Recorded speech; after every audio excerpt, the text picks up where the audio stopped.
So I'm going to be talking a little bit about trust in God. So the last video was a little bit about how sometimes people are, especially because our civilization is kind of built on the idea of 2000 years ago and Jesus, and how to understand God and the universe and the spirit, and how to try to rise above that. I'm going to refer you to, I think, video 14, which is nurturing love. And we understand that God is love, so at least that's a common basis we can kind of hope to communicate as we go further. And it's the idea that trying to understand love and time is very difficult, but God calls himself time. So he says, "Do not curse time because I am time." And if you look in the lists of kind of like the description of the video, maybe you can kind of decide for yourself how you want to integrate that in a kind of postmodern approach that makes sense relative to your history and how you want to identify with the universe. So I've had this question where I put this shirt on. I'm not a mom, but I have a lot of friends of mine who are moms, young moms who might have had divorce, who might have had a divorce or lost their husband, so they're a widow, or for one reason or another, they don't have a skill, and they might still be married, and they don't have a skill to help them earn money.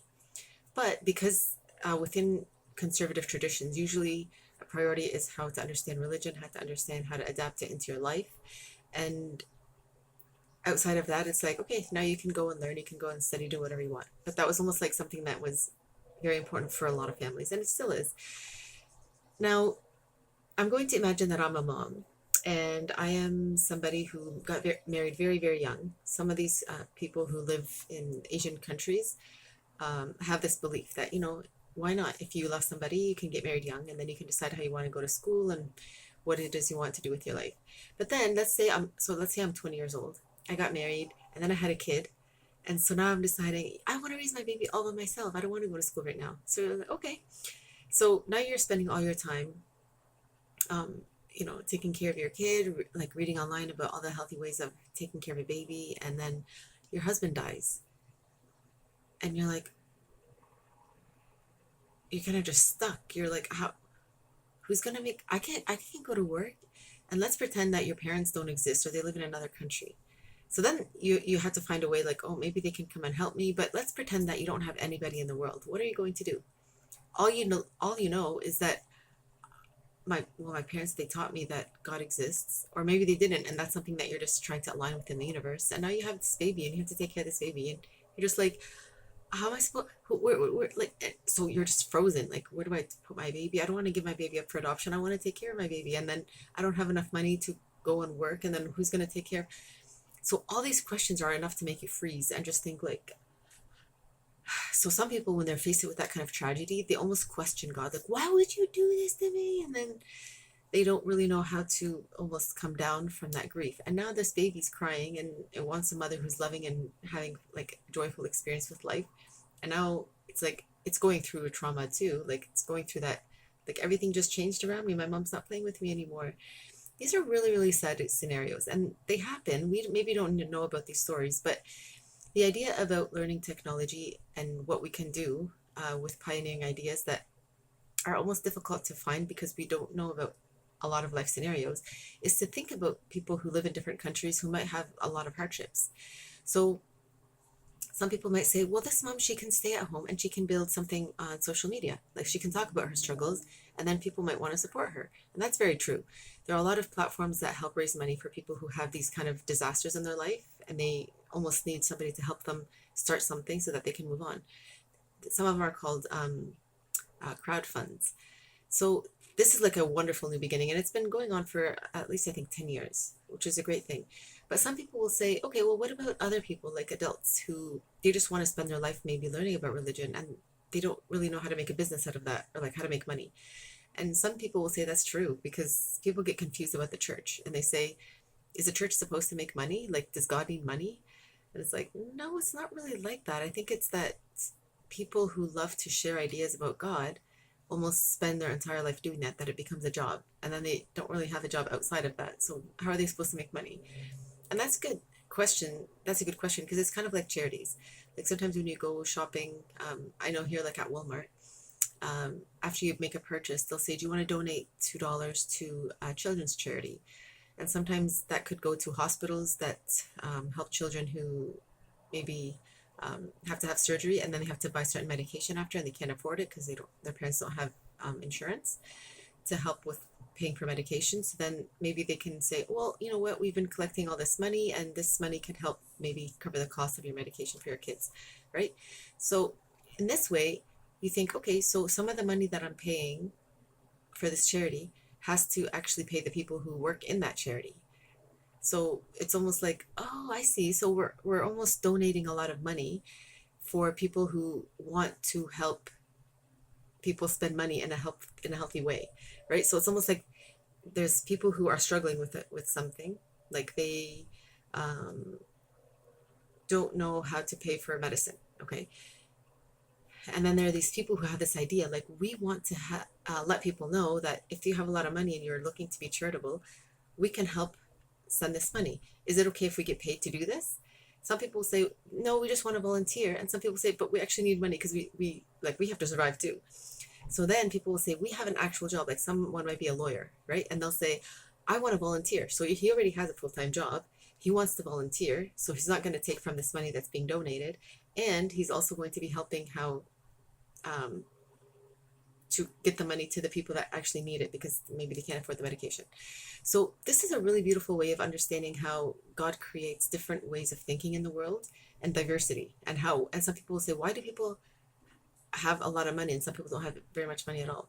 And God says this is exactly why. Doesn't that look beautiful to you? Like how people can work together and almost fill each other's heart. So so for example, if I was to give you my story, where I love studying. Like before, when I first went to university when I was 18, I was like, I don't think I'm ever going to want to go back to school. But then the more I studied, the more I got to know other people, the more I was like, there's so much I don't know about the world. I'm going to go back. And I went back several times, like at least 3 or 4 times to different schools to try to understand, like, what subject do I like the most? And as I'm doing that, I'm also understanding things about God, about scripture, about the Quran, some things about the Torah and the Bible, how the universe works. But all of these things are not really a full-time job. Like I'd have to have a job outside of that. So I used to teach in a school board for a little bit at daycare centers. And then after a while it became, well, my knees are very weak now because of all the bending and lifting kids and playing on the ground. My back is kind of weak because I've just had a very stressful life. So all these things, I didn't take care of my body very well. So I wouldn't exercise very much or give myself enough rest. So all these things are starting to catch up with me now, where I'm like, okay, I have to find a different kind of job that's a little bit easier for me. So people will think, okay, well then create a business online. And that's a good idea. But then I have to think, but I'm not really selling anything. Like I'm selling an idea, but I don't even want to think about it as selling. I think it's more like God's giving me inspiration to share about inspiration. And they'd be like, okay, well, you can still make money off of that. And this is where we go back to the church, where people say, when we go to the church, it should be free. Like it's just inspiration. People just want to go. They want to hear something that's going to help them remember something about the universe, and then they want to go back to their life. And that's exactly my point, is that's exactly who I am, basically. I don't have the formal training that somebody has who might be a scholar. But like you might think of me like as a motivational speaker. And it's even different than a motivational speaker, because a motivational speaker usually has life stories that don't necessarily talk about the universe in a way. And this is where we have to look at nuance, because if you think you go to public school and you have a motivational speaker who talks about maybe he went to Africa and he helped build a well for a community that had to travel way too far to get fresh water, right? So now he's telling you all the things that you can do to help people, and it doesn't have to be in the country you live in. It could be very far away. So then you're like, oh, cool. Now, if I was to go in and I'm talking to you about the universe and how to think about God, that's very tricky for me. I wouldn't even want to do that, because I would feel like I'm leaving a lot of people out from the whole school population. Like maybe they haven't started thinking about it yet. It's not fair for me to tell them that, because then they're going to go to class and be like, are we going to get a bad grade? Like, should, and then it's just going to cause a lot of confusion, which is why this is very much a very private, path for you. It's a spiritual path that's very quiet. It's something that for you to think about with your heart. If you want, you can find books online to help you. You can find YouTube channels where people talk about this, but it's not something to make money off of, and it's not something to sell as this is the best way. So it's oftentimes that when people do this, that's what they mean when they're doing it for God. Like it means like they're doing it for the universe, they're doing it for their own spirit, because sharing love makes you feel love, and it just spreads like kindness. So then you think, well, then why does God make work? Like, that's a good question. Why? Like Muhammad, we know that he worked as a shepherd, where he helped sheep uh, almost learn how to be together so that they don't get eaten, right? Because they all kind of walk away, and you have to say, no, no, no, we have to, and you have to be very, very gentle with them. And then eventually you decide, okay, yeah, we're gonna share some of the sheep, where like maybe we can have some to eat, some we can sell, and in this way you're being very gentle with nature, and you're learning just how to take care of life in the world. But then as he grew older, he started to travel. Like as I mentioned, he traveled with Khadija, which became his wife, to different cities around where he used to live. So they used to have camels, like a group of camels that travel are called a caravan. So they used to travel to other cities up north, where they used to trade with lots of different things. So sometimes it was material like silk, sometimes it was different kinds of foods. These are usually in the Middle Eastern countries. They're known to be very, very good at commerce.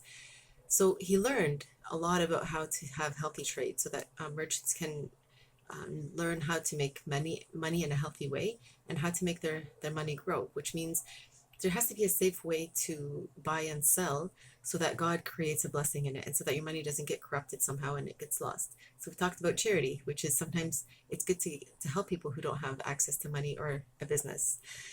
So for me, that's kind of what I'm thinking right now. I'm thinking, okay, well, I want to have right now. I have a pretty healthy life. My life has improved a lot. My mood has improved a lot. My back doesn't hurt as much. So I know, okay, I can't go to the same job I used to have in the past, but I do need to find a new way to actually decide, in the future, what kind of job would I want. I know I can't sell this, because it's almost like saying that God is something you can sell. When God's saying, I'm here for everybody, and only I, as God, can know what people want in their hearts. So only I can answer that. So you can't pretend to be God and say, I'm going to help you to get to God, pay me $5, right? God will say, no, I'm actually going to make you really sick so you can stop doing that, because that's spreading a lie. So in this way, we almost have to think, wow, like, how do we volunteer then, and make money from volunteering? And this is a very difficult question that's now new for us, going into this technology age, where we have to wonder about people who make a lot of money and try to make a business out of that. For some reason, I don't it's called philanthropy. So it's basically people who a long time ago, for example, built computers, right? So right now, since the whole world is basically using computers everywhere, they find that they're just making a lot of money all the time. So then they think, okay, well, we're trying to build a project. What project do we have that can help the world create clean energy? So then they think about solar panels. So sometimes when you're driving in a neighborhood, you'll see on the rooftops they have solar panels. So it's almost like these panels take energy from the sun, and then they use it to kind of create electricity in the home. So maybe that's helpful in some way, because I don't really know how electrical energy works in the universe. So maybe that's a way for them to almost say, okay, so this money that we're saving, that we would maybe have to use to clean up the world, because it's using this electricity, instead of using it to clean up the world and the atmosphere, maybe we can give it to, I don't know, people who might need to buy solar energy instead. So thinking about these ideas, where it's called sustainable energy, where you're finding ways to not pollute, and in the same way you're helping people make good choices about the energy, and in some way that creates that blessing in the world, where God doesn't create reasons for there to be anger or storms in the world. And so it ends up kind of restoring a certain kind of balance. So I'm going to leave this one at that, because we don't really know how does this all happen. So I'm just going to refer you back to that verse, or that chapter, or that video 14, where we don't really know what angels do when they come visit, and how they come visit. And sometimes it would seem like a scary thing, but it's just maybe in the form of a person, right? Like a person comes to you, for example, at a store, and he just asks you a question, and maybe with him is an idea that an angel gave him. He doesn't know that, or she doesn't know that. And then you think about it afterwards, and you're like, hey, I want to think about this for a little bit. And you just think about it, and that's it. Now, it doesn't mean that that person is good for any long amount of time. It doesn't mean they're bad for any long time. It's just that you guys were in the same place at the same time, and God decided, because you just are trying to find good energy, here's something like a bonus for you.